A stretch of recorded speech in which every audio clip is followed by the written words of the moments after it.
Bienvenue, vous nous écoutez sur le www.radioalfayda.net. Ngane Alassane Ngane Sayer dans la commune de Kaolack, il est 12h00. Mesdames et messieurs, merci de la confiance renouvelée à la radio Al-Fayda pour vous informer. Et vous avez fait le bon choix si vous nous rejoignez dans l'actualité de ce 12h. Nous sommes ensemble pour une demi-heure d'information sur Al-Fayda FM. C'est l'heure du journal. Voici le sommaire. Le pays au rythme du reboisement. Au-delà de l'acte, chaque citoyen doit se sentir concerné par le devoir de l'arbre. La pérennisation des efforts de reboisement qui a vu au-delà de la journée le renforcement des acquis avec la présence du réseau des éco-citoyens. Le port du voile dans les écoles fait polémique. Il revient donc aux parents qui ont librement choisi ces établissements de se conformer aux exigences du règlement intérieur et aux objectifs de leur projet éducatif. Le président de l'UNAPES planche le débat sur l'éducation confessionnelle et l'éducation laïque. L'école nationale des sapeurs-pompiers de Thiès, dotée d'une piscine olympique, l'infrastructure est fonctionnelle, capable d'accueillir des compétitions internationales. C'est en présence du ministre de l'Intérieur, le général Jean-Baptiste Tine. Sur l'international, le Niger rompt avec effet immédiat ses relations diplomatiques avec l'Ukraine 2 jours après le Mali, a déclaré le colonel-major Amadou Abderrahman. Et puis sport, Jeux Olympiques Paris 24, Jean-François Mendy vise la finale ce soir à 17h13 lors des demi-finales du 110 mètres et tandis que son compatriote Cheikh Tidiane Diouf a battu un record vieux de 50 ans. Mesdames et messieurs, gardez votre confort d'écoute. Le développement, c'est dans une poignée de secondes. Le journal Serigne Moussa Kane. Qui vous dit bonjour, Kodoussek Keneme assure les opérations techniques. Mesdames et messieurs, bonjour et bienvenue. Polémique autour du port de voile. Le coordonnateur de l'Union nationale des parents d'élèves du Sénégal, UNAPES, Baragay, déplore la situation sur le port de voile et revient sur l'éducation laïque qui a été déterminée par la Constitution. Il est ici au micro de Cheikh Tidiane Diagne. Effectivement, nous avons assisté ces jours derniers des polémiques qui sont attisées par beaucoup de gens et il y en a même qui vont jusqu'à politiser cette situation-là. Le problème, il faut le cerner parce que c'est des élèves à qui on interdit l'accès dans certains établissements privés, qu'on dise des établissements privés laïques. D'abord, il faut que les gens comprennent qu'il y a deux types d'éducation. Il y a l'éducation confessionnelle et l'éducation laïque. L'éducation confessionnelle, c'est l'éducation qui prend en charge l'enfant par rapport à ses préoccupations religieuses. Si vous allez, par exemple, chez les chrétiens, ces types d'écoles-là, vous les voyez en Gazobil, vous les voyez un peu dans la région de Thiès, vous les voyez aussi ailleurs dans la Casamance. Alors, ces écoles forment des jeunes garçons et des filles dans la voie du christianisme. Les sœurs, les frères et les prêtres, ils ne prennent que cela. Ils ont leur propre programme à dérouler. Du côté des musulmans, leur école aussi, c'est des écoles coraniques. Les gens sont en train de moderniser pour parler d'école franco-arabe et tout, mais non, au niveau des musulmans, c'est l'école coranique où on enseigne à l'enfant le Coran et la voie de l'islam. Ensuite, le travail. Donc ça, je pense qu'un chrétien n'a pas à amener son enfant là-bas. Pour l'autre école aussi, un musulman n'a pas à amener son enfant là-bas. Mais à côté de cette éducation confessionnelle, il y a ce qu'on appelle l'éducation laïque. L'éducation laïque a été déterminée par la Constitution qui dit qu'au Sénégal, l'enseignement est laïque, démocratique et populaire. Donc dans ce sens, tous les enfants sont égaux et ont le même droit devant cette éducation. Les programmes sont par l'État, les programmes émanent de l'État, alors que dans l'autre type d'éducation, les programmes viennent de ces autorités religieuses. Maintenant, le port de voile, comme on l'a vu, a suscité beaucoup de polémiques au niveau de la presse et au niveau des populations. Je pense que cette question ne devrait pas se poser parce que si aujourd'hui vous me disiez que les élèves, il y en a qui portent les photos de leur marabout, d'autres qui portent des chapelets, d'autres qui portent des insignes, etc. Là, on pourrait comprendre. Mais quand il s'agit de voile, nous voyons que chez les chrétiennes, il y a des filles qui sont voilées. Selon toujours le coordonnateur de l'UNAPES, Baragay, le port du voile ne devrait pas faire l'objet de discorde. Le règlement intérieur ne doit pas aller en contresens de la Constitution qui est la charte fondamentale de tout ce qui se fait au Sénégal. Je ne pense pas que ça pourrait être l'objet de discorde, ce voile-là. Et d'autant plus que l'école est démocratique, etc.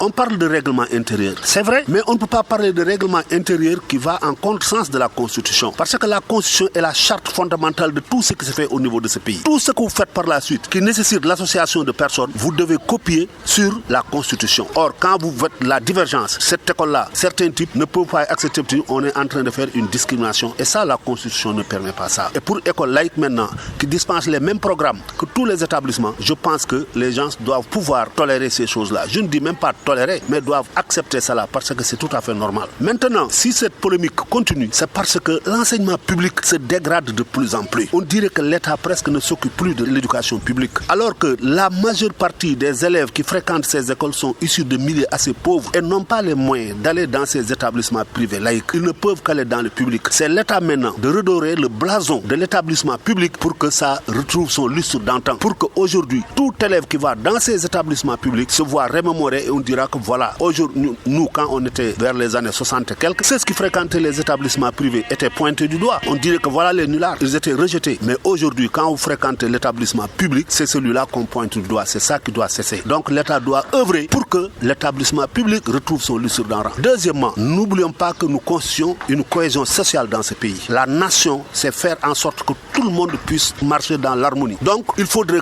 qu'on sache se pardonner et qu'on sache faire fi de beaucoup de choses. Nous avons une chose très rare que beaucoup de pays nous envient, c'est la cohésion sociale. Donc, c'est pas pour ces petites choses-là qu'on va essayer de disloquer les chrétiens d'une part, les musulmans de l'autre. C'est pas une bonne chose. Donc, nous demandons aux gens de mettre fin à ces manœuvres-là, de mettre fin à ces supputations pour que nous nous tournions vers l'essentiel. Polémique autour du port de voile. Vous venez d'entendre la réaction du coordonnateur de l'UNAPES, Bara Gueye, au micro de Cheikh Tidjane Diagne. Direction Saint-Louis. Les enseignants décisionnaires haussent le ton. Cette frange de notre système éducatif demande aux nouvelles autorités de mettre fin à leur calvaire. By Lamine Ndiaye, décisionnaire au micro de Bara Diop. Nous aimerions aujourd'hui faire ce qu'on appelle un cri de cœur envers le gouvernement pour vraiment d'abord magnifier le travail de Moustapha Guirassy, notre ministère tutelle, concernant surtout notre situation. Nous, les décisionnaires, enseignants décisionnaires. Il s'est trouvé qu'il est tout à fait normal qu'un agent de l'État ait dans des difficultés et les parler de ça pour trouver pratiquement un remède à ça. Donc, il s'est trouvé qu'il n'y a pas longtemps du tout, le ministre Galoba, qui était ministre de la fonction publique d'alors, avait parlé de ce problème crucial concernant les enseignants décisionnaires, dire que c'était en tout cas une question de temps, juste de temps. Le président était averti, en tout cas était conscient de cette situation-là et qu'il allait faire prendre tous ses moyens possibles, en tout cas pour mettre les enseignants décisionnaires, les remettre dans leurs conditions normales. Mais il se trouvait que le problème reste entier. Tellement les décisionnaires, on peut dire que quand tu es décisionnaire en fonction, pratiquement tu es lésé. Il n'y a pas les conditions qui sont réunies pour ça. Maintenant, à la retraite, on peut dire que ce décisionnaire-là est mort. Donc maintenant, nous en appelons maintenant à ce gouvernement actuel. D'autant qu'on parle d'équité, on parle de justice sociale, on parle de djubal, djubbanti. Donc je pense qu'il est temps que notre situation actuelle soit vraiment djubbanti. Donc c'est en ce sens que nous invitons vraiment le gouvernement, notamment nous appelons le président Bassirou Diomaye Faye et son premier ministre, M. Ousmane Sonko, vraiment à nous prêter une oreille attentive par rapport à cette situation-là. Nous osons espérer que vraiment cette situation-là ne sera plus qu'une question de temps, que vraiment nous ayons succès en tout cas à ce que nous demandons. Par rapport au Djubbanti, dans quel domaine? Djubbanti, dans le sens de rétablir en tout cas la situation des enseignants décisionnaires et les mettre dans les mêmes conditions que les agents fonctionnaires de l'État, enseignants comme eux, parce qu'ils abattent le même travail, le même boulot qu'eux. Donc je pense qu'il n'y a pas possibilité en tout cas d'avoir une différenciation salariale au niveau des traitements salariés, etc., etc. Donc je pense que c'est en ce sens que nous en appelons vraiment à une compréhension par rapport à cette situation. Comme je l'ai dit, nous osons espérer que, en tout cas, c'est pas tombé dans l'oreille d'un sourd et que ce n'est plus une question de temps. Vous suivez le journal. Si vous nous rejoignez dans l'actualité de ce mercredi 7 août 2024, l'info se poursuit sur la référence. Il y est 12h08 à la pépinière de Gane. Le pays, au rythme du reboisement dimanche dernier, au-delà de l'acte, chaque citoyen doit se sentir concerné pour le devenir de l'arbre afin que la plantation ne soit pas seulement un geste anodin. C'est en tout cas la conviction du président du réseau des éco-citoyens du Sénégal, Nefatou Cissé. Cette année, l'arbre parrain et le manguier et le thème choisi est le rôle du reboisement dans la souveraineté alimentaire et le développement économique. À travers la célébration de la Journée nationale de l'arbre de l'an 2024, un thème d'où dénote un sursaut. À travers ce thème et cet arbre parrain, les autorités nationales entendent mettre l'arbre au cœur de la solution de la souveraineté alimentaire et du développement économique. En effet, ils ont fini de comprendre que en plantant plantant un arbre, on restaure la terre. En restaurant la terre, on produit de meilleurs rendements agricoles. Avec de meilleurs rendements agricoles, on parvient à l'autosuffisance, voire la souveraineté alimentaire, et on parvient également à avoir des revenus économiques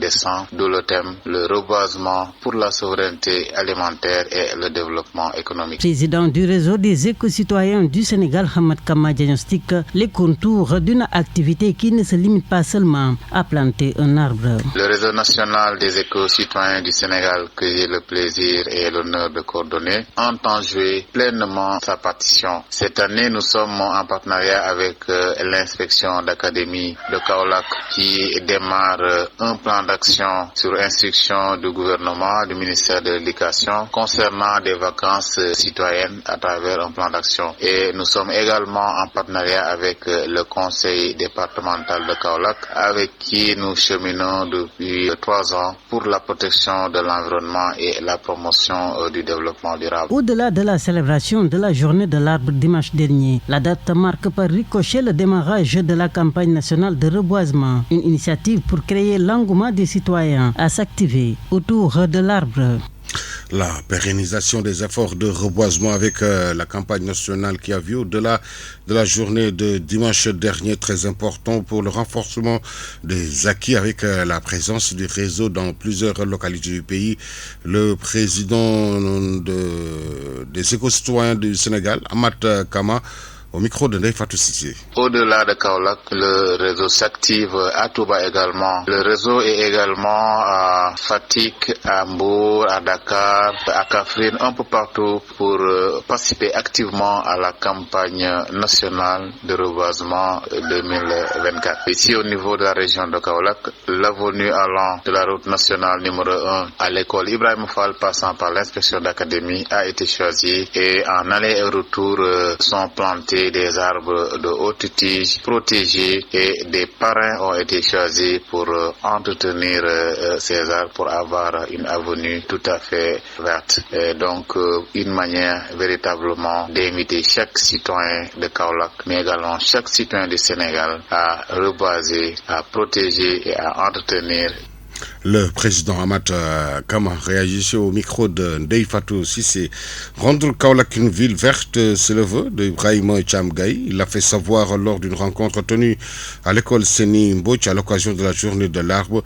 Il est ici au micro d'Hassan Diouf. La raison de cette rencontre aujourd'hui, c'était de rendre Kaolack une ville verte. Parce que nous sommes confrontés à des phénomènes, ce qu'on appelle les changements climatiques, qui font que la chaleur de la région de Kaolack, ou bien la température ne cesse d'augmenter d'une manière générale. Et nous sommes dit que Kaolack fait partie des régions les plus chaudes du Sénégal. On s'est dit que pour atténuer cette chaleur-là, la meilleure des solutions, c'est de reboiser des plantes qui pourraient séquestrer les gaz à effet de serre qui sont présents dans l'atmosphère afin d'atténuer la chaleur de Kaolack. Et aussi, on a constaté que Kaolack aussi a un sable très très salé. On a préféré ou bien on a jugé nécessaire de reboiser des plantes qui sont adaptées à cette salinité de Kaolack, à savoir le mélina, le flamboyant, le cordia, qui sont des arbres qui sont résistants par rapport à la salinité de Kaolack. Ce que nous réunit ici, c'est de reboiser 180 arbres sur toute l'étendue de la ville de Kaolack. D'ailleurs, nous sommes à Tiofak actuellement. Nous devons faire Sam, Fass Ridouane, Dar Ridouane et Ndorong pour cette première activité. Ensuite, durant le mois d'août aussi, nous allons faire d'autres activités, à savoir d'ici le 15, nous allons faire l'autre activité. Ensuite, en fin du mois, nous allons faire la cérémonie de clôture et dire quels sont les arbres qu'on a reboisés. Aussi, on a jugé nécessaire de prendre les points épais de chaque arbre. Ça va nous permettre de contrôler à distance avec combien d'arbres on a reboisés. Et lors du suivi, on peut venir contrôler tous les arbres qu'on a reboisés. Comme j'ai l'habitude de le dire, Kaolack Ville Verte et Propre, c'est une association ou bien un mouvement apolitique à but non lucratif. Nous, les moyens que nous avons, ça vient des moyens du bord, comme on a l'habitude de le dire. Voilà, on a collecté une somme à l'intérieur du mouvement. Il y a aussi des partenaires extérieurs qui sont des associations qui ont venu appuyer cette activité, à savoir l'association Natal Alam, qui est une association qui œuvre sur la restauration de l'écosystème dans le domaine de l'environnement, à savoir reboisement et aussi restauration de la mangrove. Ils nous ont octroyé environ une 80 plantes. Voilà, ils nous ont accompagnés, ils ont quitté la région de Fatick, ils sont là avec nous. Il y a aussi les jeunes patriotes de Kaolack, section partielle. Ils nous ont appelés pour nous dire que nous voulons reboiser, mais on n'a pas encore d'arbres. Est-ce que vous vendez des arbres? Nous, on a dit que non, on ne vend pas des arbres. Nous, notre objectif, c'est de rendre Kaolack verte. On va essayer de faire tout de nos moyens pour récupérer des arbres et venir faire le reboisement ensemble. Les moyens viennent de Kaolack Ville Verte et Propre. Et aussi, j'en tenais à remercier l'ARCM, l'Agence sénégalaise de la reforestation pour la Grande Muraille Verte. Ils ont appuyé Kaolack Ville Verte et Propre à hauteur de 100 plantes. Kaolack Ville Verte et Propre, à l'instant, Ibrahima Thiam Gaye. Le ministre de l'Intérieur et de la Sécurité publique Le général Jean-Baptiste Tine a inauguré à Thiès la piscine olympique de l'École nationale des sapeurs-pompiers, une infrastructure prête à accueillir des compétitions internationales.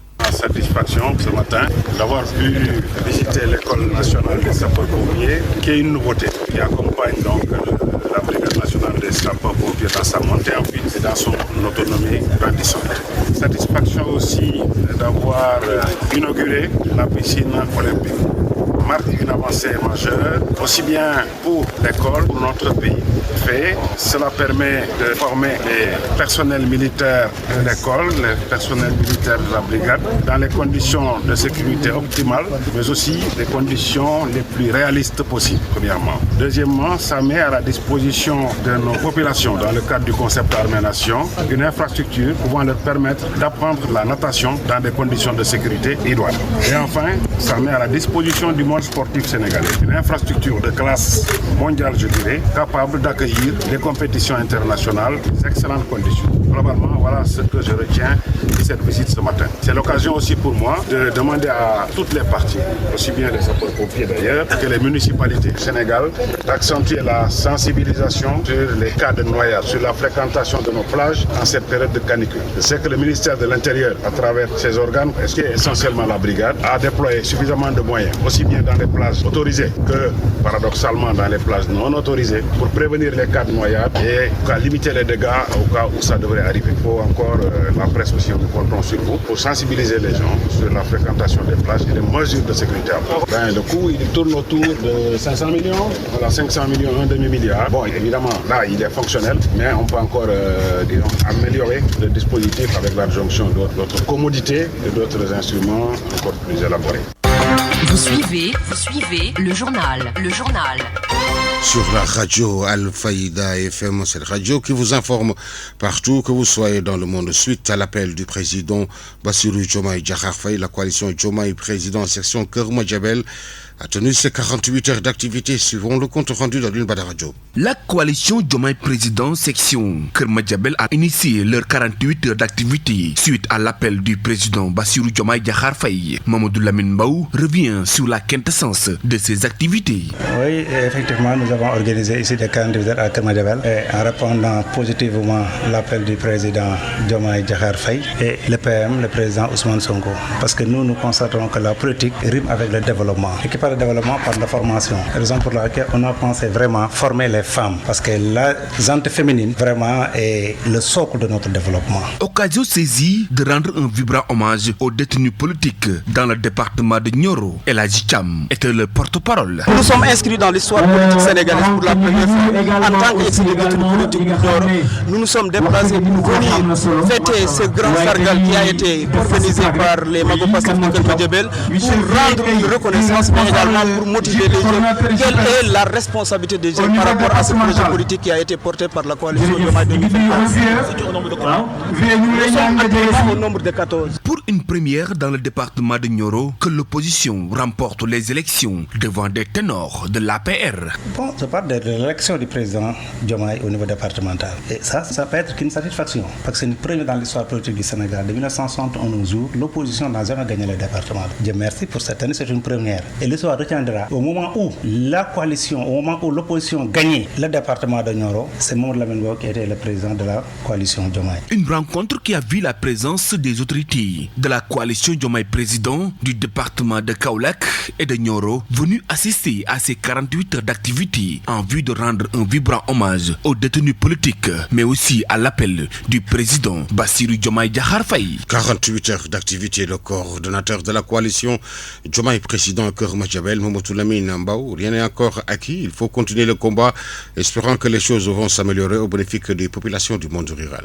Il est temps maintenant de penser, de poser des actes concrets qui vont nous permettre de conserver cette victoire-là, de consolider, parce que rien n'est encore acquis. Tous nous savons que l'élection présidentielle, c'est un rendez-vous d'un homme et son peuple. Et alors, il y a des échéances qui vont venir. Les législatives sont là, les élections locales sont là. Et nous cohabitons avec des ténors, des gens qui ont vraiment duré, qui sont ancrés dans la politique. Et vous savez tous le parti au pouvoir d'alors, si j'ose le dire, ont bouffé beaucoup d'argent du contribuable sénégalais. Avec ces millions et ces milliards-là, ils dorment avec ça dans le département. Et donc, il est de notre devoir, nous, de continuer notre tactique, notre pratique, vraiment d'essayer d'entrer dans la mémoire de ces gens-là, pour qu'ils comprennent que la politique, c'est pas le fait de distribuer de l'argent. Mais Dieu merci, parce que le président Diomaye a posé des actes concrets qui vont nous permettre demain d'avoir un discours convaincant. Parce que si vous parlez maintenant du monde rural, les semences cette année, l'engrais, au moins, on a eu un surplus. Vous savez bien vrai qu'il y a beaucoup de choses à rectifier, parce qu'une œuvre humaine n'est jamais parfaite. Mais avec l'avenir, je pense qu'avec nos contributions de tous bords, les années à venir, nous osons espérer que vraiment les choses seront améliorées au bénéfice des populations du monde rural. On ne peut pas parler de développement sans parler des voies de communication. Et qui parle de quoi de vos communications parle de route. Et à Nioro, vous savez, parce que si vous voulez développer l'agriculture, il faut développer les infrastructures routières. Parce que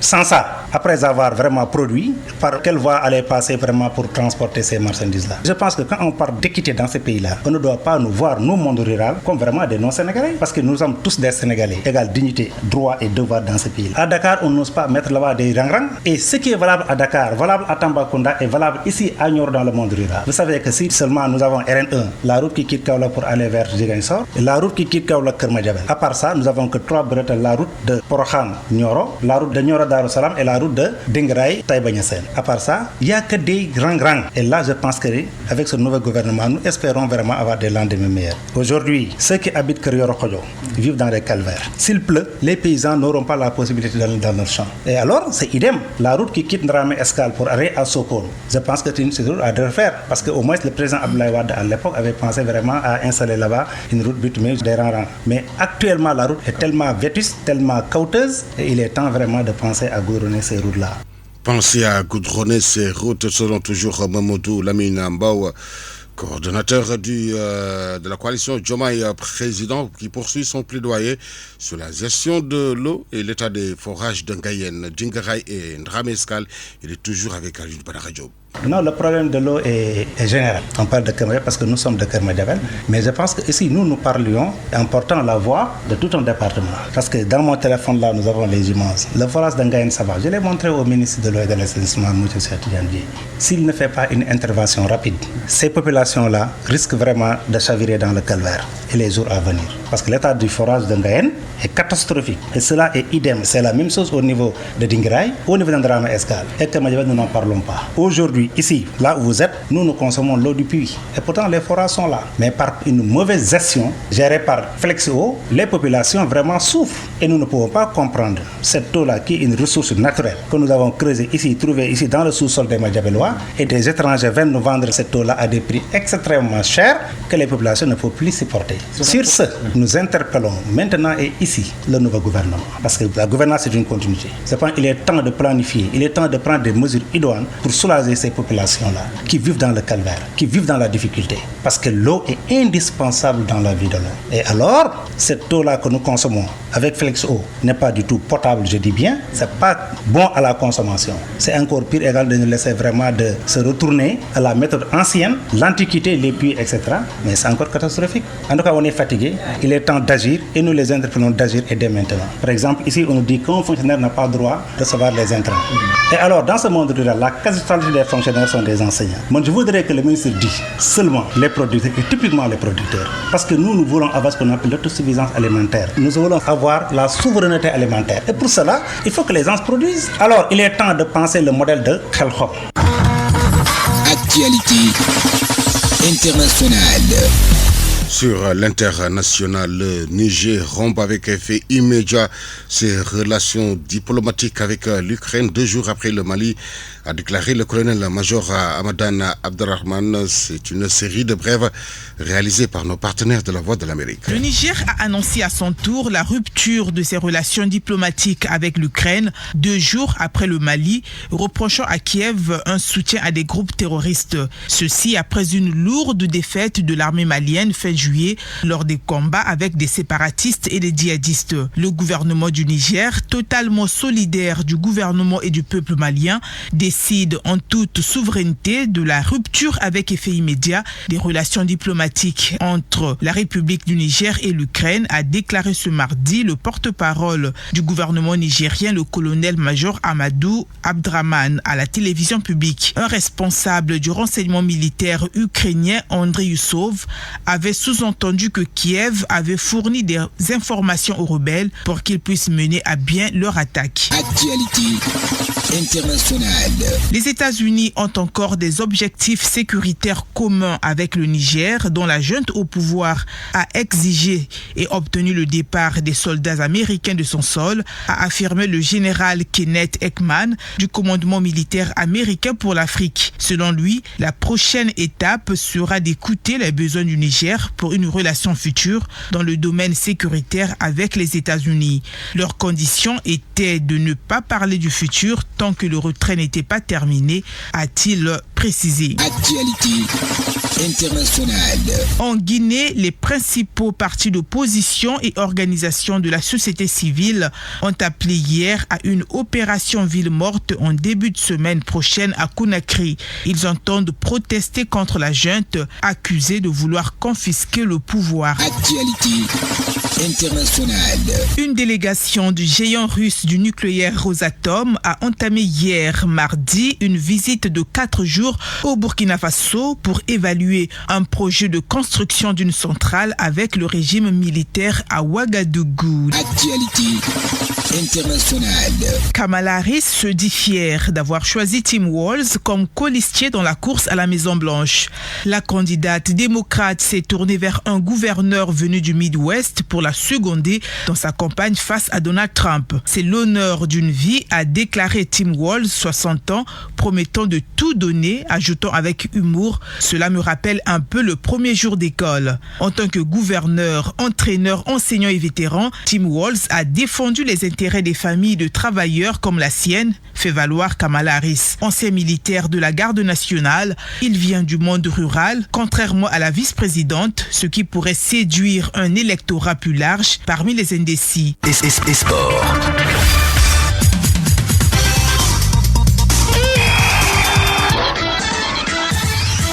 12h26 à Medina Bay, 2 heures de plus à l'Élysée Montmartre. Une page sportive que nous ouvrons avec les Jeux Olympiques à Paris 2024. L'espoir de Cheikh Tidiane Diouf aux 400 mètres qui bat son record personnel, mais aussi le record national qui était de 45,01 détenu par Amadou Gakou depuis les Jeux Olympiques de Mexico de 1968. L'autre Sénégalais attendu ce soir à 17h13, il s'agit de François Mendy pour les 110 mètres haies. Donc 110 mètres haies pour notre porte-drapeau de l'équipe nationale de la délégation sénégalaise aux Jeux Olympiques de Paris 2024. Football chez les dames, hier les États-Unis ont battu l'Allemagne 1-0. Le Brésil a laminé l'Espagne 4-2. Basque chez les hommes. La France bat Canada 82-73. Serbie bat Australie 95-90. Brésil s'incline devant l'armada américaine 187-122. Phase nationale édition 2024 va se tenir finalement dans la région de Diourbel. Amadou Kane, le patron des Neutan, est ici avec la radio Al-Fayda. Ses paroles sont traduites par Alioune Badara Diop. L'ORCAV de Diourbel bind ñu dem foofu ñu gis ne effectivement war nañu mun a. Lorsque l'ORCAV de Diourbel avait écrit sur ça aussi, ils ont constaté que la région de Diourbel pourrait organiser ces phases nationales, parce que déjà aussi on a constaté que la région de Diourbel était trop engagée et pour cette organisation. Après aussi enquête de moralité pour savoir les dispositifs qui sont à Diourbel pour pouvoir accueillir les phases nationales. Ils ont constaté qu'aussi il y a des stades qui ont été construits dans la région de Diourbel. Déjà il y a une stade à Bambey, Mbaké aussi Diourbel. Après concertation, ils ont vu que la région de Diourbel pourrait accueillir ces phases nationales. Déjà on a une structure nationale, donc on peut dire que leur cave ne devrait pas en mêler, mais aussi la région de Matam peut aussi postuler pour les prochaines séances. Mais ce qui est sûr et certain est que cette année-ci, nous ne pourrons pas organiser ces phases nationales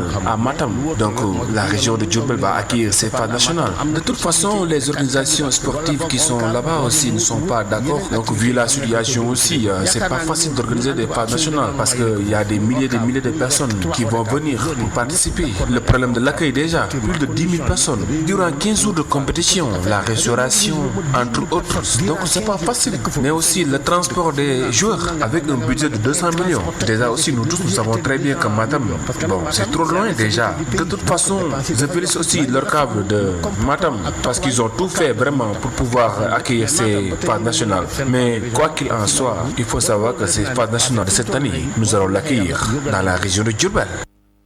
Amadou Kane, parole traduite par Alioune Badara Diop.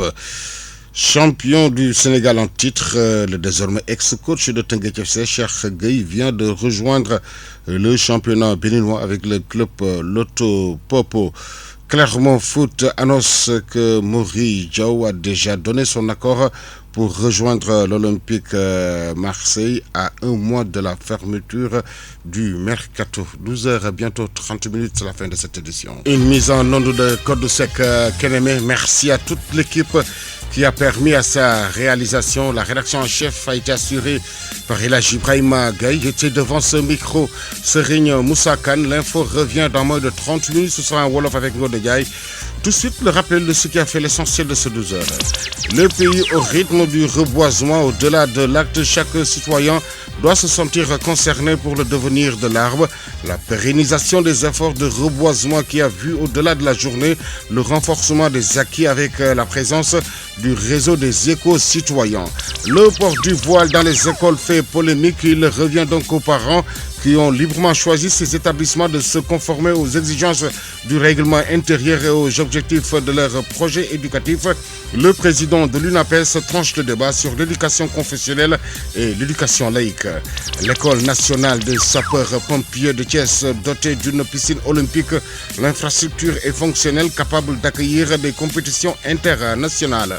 En seconde partie, vous avez suivi l'actualité internationale et la page sportive qui ont mis un terme à ces 12 heures. Mesdames et messieurs, merci de nous avoir accueillis dans l'intimité de chez vous.